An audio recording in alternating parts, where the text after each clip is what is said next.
everyone to our panel entitled Developing the Enterprise Industrial Metaverse.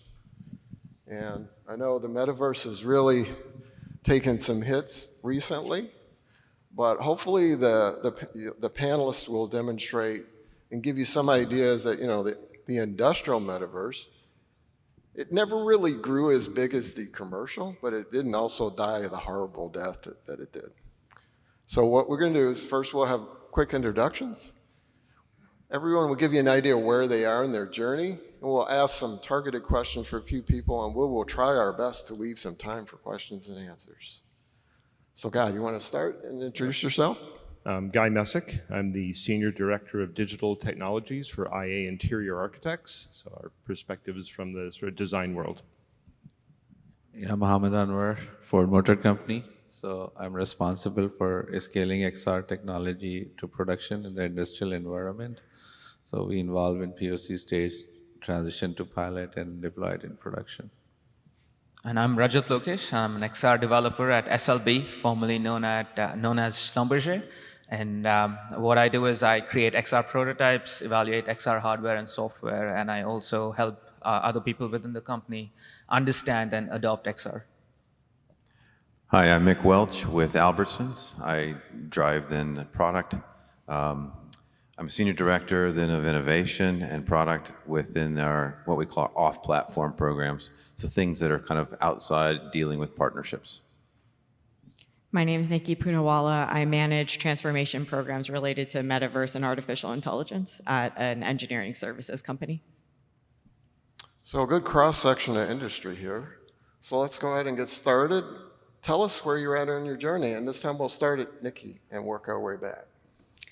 Yeah, so we started this journey a couple of years ago. I think we spent quite a bit of time learning, right? What is the metaverse? How would it be used for not only us, but for our customers?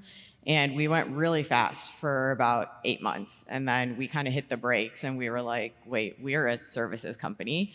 So the customer would actually need to buy this or say they want to use this. And that's where kind of the rubber hit the road for us. Because if you know anything about oil and gas or energy, we're not really the most innovative types of companies. And so then it became an educational journey outside of ourselves to see how is that industry moving. I know ExxonMobil's here. They are probably ahead of the game than a lot of the other companies. I know they're doing a lot. But yeah, so for us, it's very early stages. It's more of creating the environment by which to enable something like this. We at Albertsons have jumped onto it early just to try to educate ourselves and go through the process of learning where some of the rough edges would be. We were able to kind of quickly identify a goal and give ourselves an objective so that we could go through the process and learn. So we were the very first to then sell groceries and deliver them from the metaverse. And that was 2 years ago. But we didn't stand up a store. We used a quick and, say, easy way of trying to get attention of shoppers in the metaverse by using billboards. And so through this whole process, we quickly learned very similarly that it is very early days for us. We didn't think that we needed to invest right away, but we are significantly paying attention to the technology. So we're looking at how we might be able to leverage this. And 2 years ago, we figured out that training was going to be the focus. And now that I see so many capabilities out there, we're on the path then to see about rolling that out for our associates, for our back of the room, and even looking at ways that we might bring this forward to our internal enterprise developers and teams. So I'm going to echo the gentleman here and say that we are seeing a lot of people that are adopting XR not just because it's cool, but because it can actually add value in their processes. So they're identifying a lot of these applications that they can develop which will improve their existing workflows in our company. And what we're also seeing is that a lot of them don't really have the skills to develop these XR applications. So we've created an XR committee to bring everybody together, because we've also seen that a lot of times there's duplicated effort across the company. We have over 100,000 employees, and they're trying to do the same thing. So we've brought everybody together, and we're doing webinars. We have Unity templates that we share out that they can use. And we're also trying to use Gen AI to see where that can help in bridging these skill gaps. And speaking about the metaverse itself, we don't really use that term much anymore. It's all just XR now. But when most people hear that term, I think we think of virtual worlds that are completely separate from reality. And yes, that they have use cases for that, like training, and they're well established. But we've been seeing more and more applications and potential for augmented reality, which is what we've been focusing on this past year. Yeah, so Ford has been involved with extended reality, as far as I remember, for decades, and especially our design and product development teams have been using some shape and form of extended reality forever. They would do design reviews and visualization, and digital twin has been there forever also. From the industrial side of thing, I think we are making good progress there. We have started seeing a lot of demand generated for metaverse or virtual technologies. We are building, since we started building new plants, so we are creating training where all the stations are built virtually, and before even the plant is operational and our physical assets are in, people will get trained on these virtual stations and build that muscle memory before they actually go and work on those stations. So we have just finished a pilot, and we are rolling out this product that is integrated with our PLM system, this virtual training product that we're rolling out next year. We're also doing a lot of simulation studies, creating mock-up physical assembly lines, and our industrial engineers are doing virtual studies, feasibility studies, and all sort of studies. We're also designing the plants by using the virtual layouts. So there's a good progress, I guess. Well, when I tell our roadmap story, there's sort of two timelines here. One is our story as a firm. Let's call it Design XR, and we started about 10 years ago using virtual reality to explore our designs by immersing in them. And then we got more inclusive with clients and stakeholders and brought them in. And that has now become a little bit more nuanced. So direct immersion is still there, but we're also doing 360 tours. You can see in a mobile device or a headset, et cetera, and getting into sort of bio feedback, into doing prototyping for large banking clients for their branches. And the other side of it started about 4 years ago when we all went home, and that's where we founded the IA/XR Studio, where we design and build, so to speak, virtual worlds for our clients, or metaverses. I use a plurality there because everyone has their own to a degree. And that's where we're seeing, we saw initially a lot of growth, flattened off a bit, and now it's picking up again tremendously as people see use cases. It's not about staying home, it's not about remote work, it's about how do we connect people better across distances and cultures and bringing them back into the culture of the office and the studio. So that's our two paths, and there's a long way to go. I think on the design side, what I've not seen XR do yet is fully connect the A, E, and the C, the architecture, engineering, and construction. Our contracts have to change, the ideas have to change about how we collaborate, because the potential is right there. And that's something that I continue to work towards, seeing if we can start bridging those gaps. So as you can see, it's a spectrum, and I'm sure out there a lot of you are in different parts of your journey. So with that, let's talk about some use cases. So if you guys could provide some examples of use cases that you feel have the most promise. Nikki, what are your thoughts on that? I like to break this into what I say is the theoretical use case that I think we can eventually get to, but are not there yet, and then maybe what is the real use case. From an engineering services company perspective, we don't actually have a use case, right? We don't own assets. So something like a digital twin would probably be good enough for us, but it's about what our customers want. And eventually, what I would like to see is a customer have a metaverse of industrial assets that are managed via the metaverse, right? That's a very lofty goal. This is me getting on my soapbox a bit. But I do think we can get there. It's about convincing the oil majors and mid majors of the world that that's the better way to manage their portfolio of assets, right? We don't have portfolios, we don't manage assets. So I think for us, something like a digital twin would actually be a better use case than a metaverse. Raja, what's your thoughts? Yeah, so, sorry. Like I mentioned, we've been focusing mostly on AR. So we've developed and deployed a couple of augmented reality tours at a couple of our facilities that get a lot of visitors.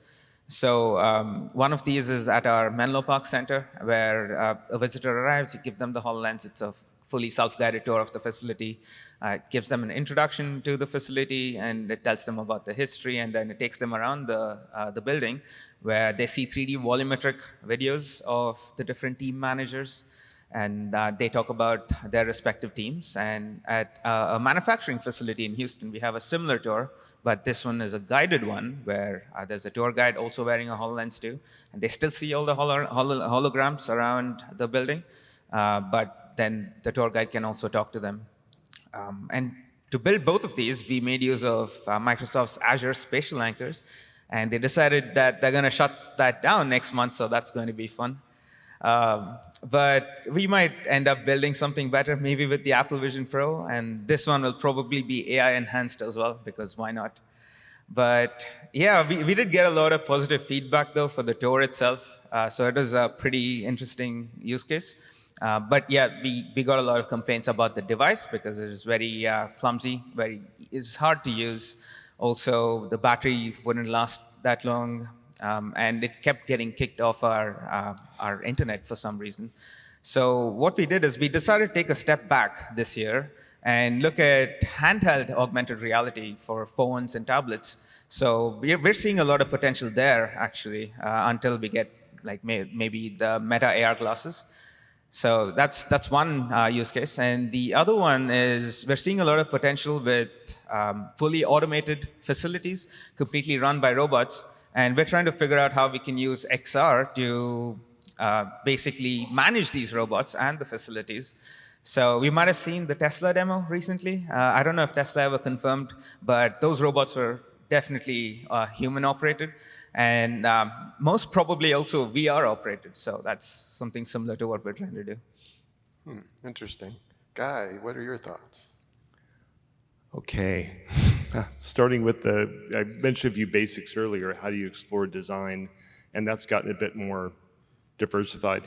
We're looking into how to plan design for the future with clients. So how do we rapidly experience a lot of different prototypes? How do we introduce analytics to that? How are we measuring how people are experiencing the spaces?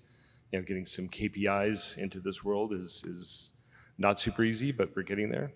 On our client side, it's getting really interesting. We're seeing the move from, well, we need a space, we need a metaverse, and now it's what are we doing with it? And initially it was we had to go meet there because we couldn't go meet in person. Now it becomes how do we leverage this to bring people together across distances? We're working on a recruiting center for a major global client where they want to be able to have their potential recruits come in and visit and learn about the company in depth. And on the flip side of that, we've also developed a employee onboarding world where you come in, it's guided, it's very much a singular experience initially, and then at the end of the week, everyone that went through it that week is invited to a social time to come into this space. And I think we had 100% participation in that week in and week out. Everyone wanted to come back and experience it more. So it's those different levels. But one use case that's really intriguing, that's really only now becoming more possible, is seeing IoT and sensor data in both virtual and real spaces with mixed reality. Virtual spaces means you can visit your whole portfolio as a digital twin and then see that data. A little more gutsy for some of our clients, but it's a request. And so we're going to start exploring that solidly really more in the beginning of 2025. How do we deliver that for our clients as they request it?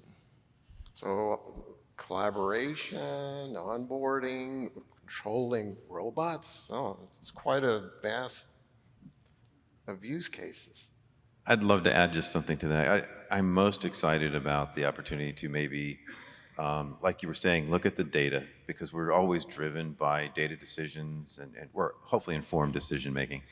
But I need to build an operations center, right? And I want to visualize this data, and this is going to be the most powerful way that I can do that quickly. And so that's something I'm really excited about. Maybe next year I'll tell you more about it.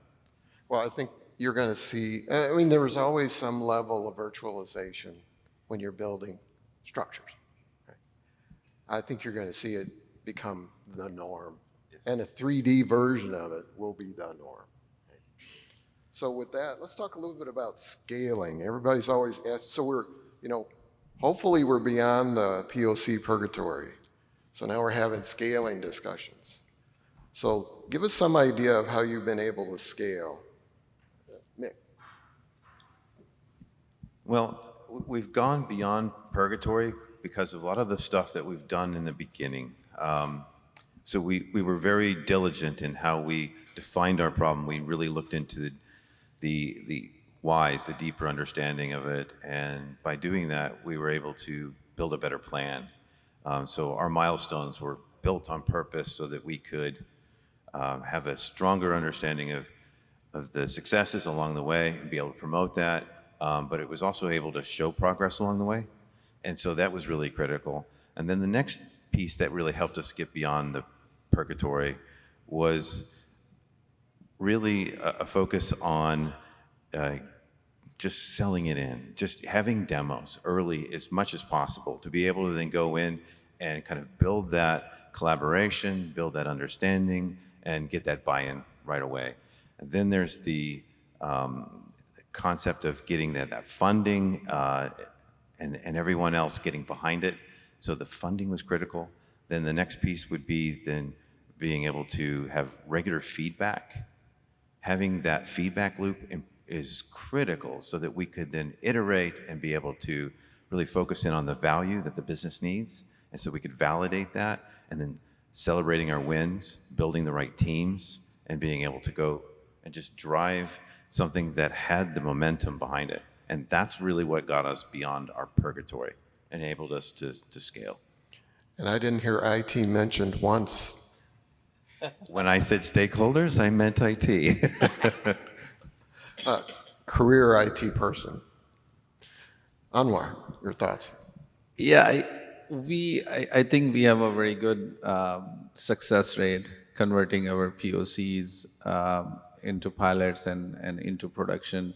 I mean, if you think about the pilot, the later stages, I think POC is still the key stage. If you do the things right at the POC stage, I think the chances are you will go to the next or transition to the next phase. So there are three key things that we really focus on. One is problem description. I mean, really clarify, understand what the issue is, work with your customer, your business, and get as much clarification, ask probing question, and come up with a good problem definition that you are trying to solve.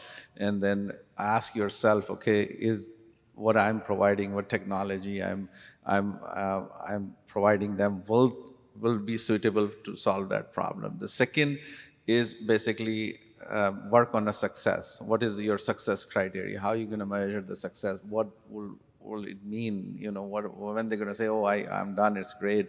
And the third is quantify your success, like really link it to some sort of KPIs or, some sort of measurement criteria that you can use. Let me give you an example. I got this, we got this business that contacted us saying, we saw these gadgets, they're really great. I want to use it, and we want to innovate, and we want to wow the leadership and all that. And then we have a lot of issues that we want to resolve. So we went there, we sit with them and really try to go through this process of like clarifying the issue, or what the issue is. And then it turns out there are many use cases. One of them was particularly interesting. They had this component that was a machine component that used to take it out. It was a maintenance use case. They were disassembling the whole thing, cleaning it, putting it together, putting it back into the machine, and there was a lot of issue. If it was not cleaned correctly, it was a 1-hour process. It used to cause the part rejection. So that was a very good use case, because the reason was the person who were cleaning those, they were using paper instruction with bunch of images, and it was a lot on human interpretation. So there was a process variation from one operator to another to another, and so the extended reality was a perfect option for them. So once we got that phase, and then we have our problem description, and we had so when we asked after that, we asked what the success would look like. So then, okay, what do you want to reduce after that? What will the end outcome? So there we got 2 of them. One was they want to increase the efficiency. They measure efficiency in terms of mean time to repair, reduction of mean time to repair. That was my first KPI. And then also the end result was rejection rate, part rejection rate. So, so that was another criteria, rejection of part per 1,000. So I had 2 KPI. I have a very good problem description. I had a technology that can resolve that problem. And, so that went forward, to a pilot stage. And the pilot stage, I think that is all about testing your production, your security and controls are working, your infrastructure is correct. You can maintain business continuity. You can support the solution in the production, that intense production environment. And also you can, you have a disaster recovery plan, so that's your pilot stage. So there is a lot of work that needs to be done, a lot of testing. It's all about testing. Then production and scaling is all about your deployment schedules, how you deploy it thoughtfully, and so you get best results. I guess what I heard is this new technology 101. There's nothing novel here about putting out a new technology. We've done it before. Why is this so hard? I don't know. I don't think it's a little confusing, but let's move on to talk about lessons learned. Now, this could be some challenge you had that you overcome, or some products that you used. But Nikki, can you talk about some lessons learned as you've been on this metaverse journey? Yeah, I would say I haven't learned any lessons because I haven't solved any challenges yet. I would say, I think the biggest challenge for us, or one of the biggest challenges, is interoperability. And how do we solve that? I think that's a global challenge that probably a lot of us are facing as we're looking at this technology, right? So I don't have any lessons learned. If you do, please find me afterwards, because I'd love to chat. Okay. And then Anwar, any lessons learned you can share from us? Yeah, there are many, but there's 3 of them that stand out. Is like, one is your leadership buy-in. So I was telling that story about Alonzo yesterday. For 5 years, he had a success story. He could show the value, and he kept showing people again and again. It took 5 years, but it got the attention of highest level of our leadership. And from that, everybody wants the technology in any shape or form, whether it's virtual, extend, or like augmented, or any kind of assisted, even assisted. They want to see it. So I think like leadership buy-in is number 1. Number 2 is, as I explained before, like your POCs. I mean, pay a lot of attention, do a lot of planning, a lot of focus during your POC stage, and quantify it as much as you can, and set clear expectation when you're working with your customer, and empathy, and understand your customer, work with them, listen to an end customer. The third, I think, that we have seen a lot is basically something called push and pull strategy that we have heard so many times. Like, pull is like, you need demand to be generated by your end user. Let's say in industrial environment, your plants, your operators, your field workers, your process coach. I mean, someone that is related, has a stake in the process, or that is stake in solving that problem, or that is the end user of your technology. So, I mean, those people, if they demand, they love it, then that is a pull. So I think that is a pull strategy. But then in our offices, we have a push strategy. When we have big meetings, we decide, okay, this is the best solution that I can deploy, and this has all the feature, and people are gonna love it. And then last thing I want to do, I want to have everything ready, and I will just force them, push them to use it. So I would say, rather than pushing something, technology, try to get to a point where you can get that pull, that can demand, work with your end users to get that pull. Yeah, I think a successful customer is your biggest ally. Let them do the talking for you. And like many technologies, XR doesn't stand alone. So how are other technologies, so we have to bring up AI, of course, but how are other technologies, including AI, working together with XR? Rajat. So there are two main ways in which we're using AI in conjunction with XR. The first one is by directly embedding AI into our existing XR applications. For example, we have this virtual reality drilling rig that is part of our onboarding process. So for anybody who's not been on a drilling rig, like new hires, interns, etc., we put them in this VR experience, and they can go around and see what it's like to be on a drilling rig. And recently, we've added an AI agent in there that they can talk to, and it can guide them around the drilling rig. So now it's more of an interactive experience. And to do this, we're using Convey. And Convey has a pretty cool demo downstairs. Not this demo, but they have a different one. So you should check that out if you're in the expo. And the other way in which we're using AI is to actually help develop XR prototypes. So we did a lot of research earlier this year as to how we can use Gen AI tools throughout the whole development pipeline, from design to art asset generation to code generation as well. So for design, we're using things like Midjourney to help with concept image generation and also for storyboarding. And for art assets, we're using solutions like Unity Muse and Polycam to generate textures, materials. And Suno and Udio, we use them to generate music. And 11 Labs, you might have heard of. It's a pretty cool AI solution that we're using to generate sound effects, and also for dialogue generation that we can add into our applications. And then there are a couple of 3D model generation tools as well. Rodin and Luma AI are two that come to mind, which are very impressive. You should try those. And finally, there's animation as well, but most of what we've seen so far has just been humanoid character animation. So deep motion and motion. So you can just enter text prompts, and then they can animate your humanoid characters. Finally, coming to code generation, we've used most of the major LLMs that you can think of. And what we've found is if you actually embed these into your code editors, they're a lot more useful, because then they can make use of your entire code base as context and give you better results.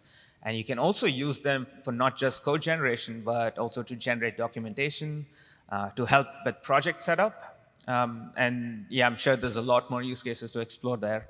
But one thing to keep in mind is the quality of results that Gen AI solutions give you. They're not always accurate. Once I asked it to help me set up a project for the Vision Pro, and it told me to download the MetaQuest SDK, which didn't make any sense at all. So I'd say just be careful with the results that they give you, and always have a human verify them. All right, Beck, I think you have some interesting thoughts about the retail side. Yeah, so I think that we have, on our journey, that we've been smart enough to bring a lot of new technologies in to begin with that we think that we can leverage again and again in these different applications. So I'll give you an example. Orient provides an indoor positioning capability for us, and that's something that we're still kind of in the process of rolling out through stores. But this indoor positioning capability will be able to something that we could just attach to that experience. We could really provide maybe more of an AR experience, collect some data, be able to drive new insights, and help to inform an XR experience. That would be great. We also have worked with a lot of generative AI capabilities as well. We've looked at LLMs, we've then applied them in different ways throughout the company, and from these experiences, we're maturing as an organization. Google has provided us with some great learning capability across the entire enterprise. So we've got this huge energy and wave within the organization that's helping us. And so we're becoming smarter and more capable and ready to leverage these things. So we're still kind of collecting a lot of the new use cases and help to build out these new capabilities and new technologies that I honestly believe that as they mature, that we'll be able then to apply in more of these XR opportunities. Guy, do you have any thoughts here? Well, there's, excuse me, about three main areas we're seeing. And again, the AI component, and I also sit on our AI research team. And sort of break it down into user experience and support in the context of XR, training and education. Those move along. User experience is, we really started thinking about it before we had any significant Gen AI capabilities. About 2 years ago, we did a project, XR Metaverse, for a client in London. And they have a beautiful building. It was for meeting spaces to show their customers. And they kept asking for an avatar, or NPC, if you like, behind the reception desk that would answer questions and greet people. We were like, no, we can't do that. Why don't you just have somebody there? It was a great conversation, and now we're at the point where we are looking at training GPTs to inhabit the avatars, to greet people, answer questions, and work with them to have a better user experience. And that gets in also training and education. There's a platform called Engage. I'll shout out to Engage, where they have a whole education hub where you can visit the studios of Leonardo da Vinci or Madame Curie and Nikola Tesla and ask them questions and interact voice with what they're doing. So we can see those in place in buildings, in our designs, to teach some of our younger staffers about code analysis, things you're not really getting in school, to having an AI assistant with you on large projects. When I say large projects, Autodesk has the Workshop XR platform that is, I believe, being more formally announced this week at AU. And that is where you can go into your architectural project you designed in Revit, and there's no size limit, which is good on one side. On the other side, how do you navigate that? How do you find the issues? Because there's a lot of data you can put in there. So we're seeing that assistant moving, or just general assistance on our projects to help ourselves, our stakeholders, and our clients move through it. And then going back to, I was talking about the IoT data and sensor data, like the little discussion out there for you hardware and software platform and inventors people. You're not giving facilities managers your love. I was just at the IFMA conference last week, the International Facility Managers Association. We had a booth and I did a presentation as well on XR. This was new stuff to folks. We had a headset at the booth to show some augmented reality of one of our co-created art sculptures we're working on, and it was brand new. So I think there's a vast market, I think, that would help all of us in the, at least design and construction industry, connect to that day two and beyond situation. And they're also at the same time getting heavily into AI for predictive maintenance and things like that, but how do you visualize it? So I'm seeing a huge opportunity for some of you folks to start bridging that gap. Yeah, so XR, content creation, AI, virtual assistants, yeah, some really good use cases with the combination of tech. So I think we have a few minutes left, so that's the end of our formal questions. We have a few online, but I'd like to open it up to the audience. If we have someone with mics, raise your hand and we'll see if there's any questions.